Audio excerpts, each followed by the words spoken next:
Hi, so I'm going over how to generate a class using Eclipse.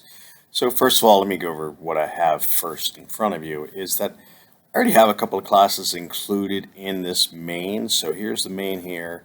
I'm in testagain.cpp. Here's main towards the bottom here, which I'm not going to use for this, to be honest with you. But there's a couple parts we need to worry about. First is the includes, just like you normally have in C++. Then we have to make sure that we have the file set up correctly in our project. And then we got to just make sure the damn thing shows up. So first of all, if we want to create a new class within the project, first I would click on the project that you want it to have. Otherwise, Eclipse kind of throws it whatever the heck you want, whatever one was last highlighted, whatever. We'll go to the file, new, and then header file for this portion of it. So header file, we're going to call it test.h, and yes, I am putting the .h in there, and notice it did change to, so that's a personal mistake I've made before, that's the only reason why.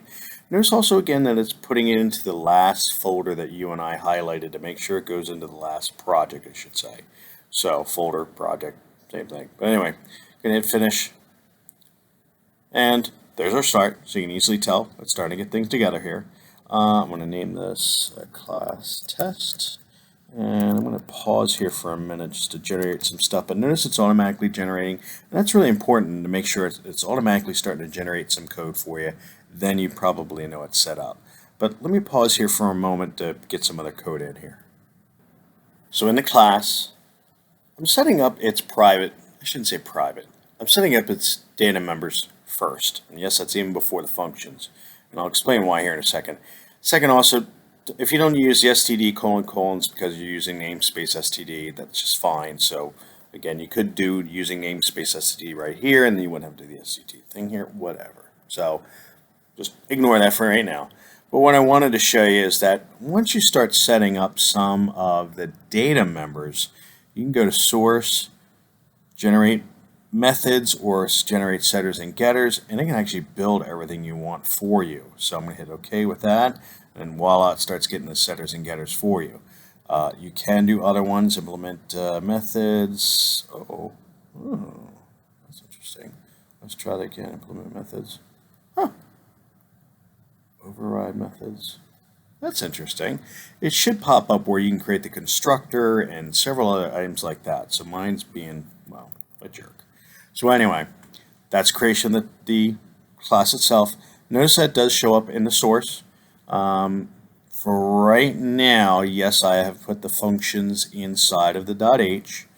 If you wanted to do a source file, you could create it and then do the exact same thing that I just did, except for you get a file new and then be a source file instead of a header file. But anyway, what I'm more worried about is once we get back to our main, I want to make sure that it's really actually communicating. And here's two things. We need to make sure that we include it in our code. So now I'm going to go to, I'm going to call it test. Yep. Ooh. There's our test. Notice it's not giving me any errors. And again, notice that all of these are in the same project. Now I'm going to go down to main. I'm going to make some room here. And as soon as I hit test, it should show up, and then test template. Oh, I want to do template example 1 equals new. Let's just go with example 1. Okay. Notice it took a little while for it to kind of recognize it, didn't it? So it scares me at first. But notice now it's okay. There's no warnings or nothing like that. It's important to make sure we see that because otherwise something's disconnected, meaning the file test.h is not in the same directory or we didn't include it at the very top. Notice also, I don't think I've hit save yet. Notice, yeah, there's a star right there. I'm gonna save it just because frankly I should be better at that. And let's make sure it works. Example 1 dot.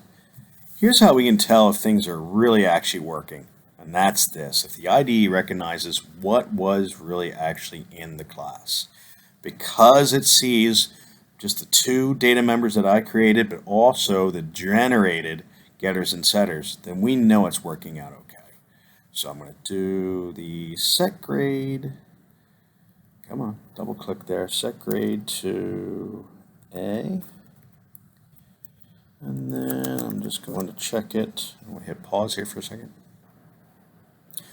All I did was do a cout just to make sure that I can display the public data member. Oh, you know what? Let me go back to that. Let me just double check that. Test.h. Oh, I set it under private. Okay, so that's one thing to notice about the generation there.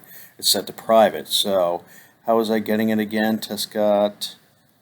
Oh, that should be interesting. I wonder if that's going to let me do it or not because that's private. So let me try running this. I want to go to project, build project, and then yep, there's a fail. Okay, good. So because that is set to private, I shouldn't have access to it. Beautiful. So notice how it's reading into it, but still, for me, to be honest with you, it was kind of late on figuring out if that's going to be an issue or not. So in other words, I got to use, again, hit the dot, and as long as it's showing up, you know, the other options that it has, and this time I'm going to get the get grade. That should work. I'm going to comment out the other one.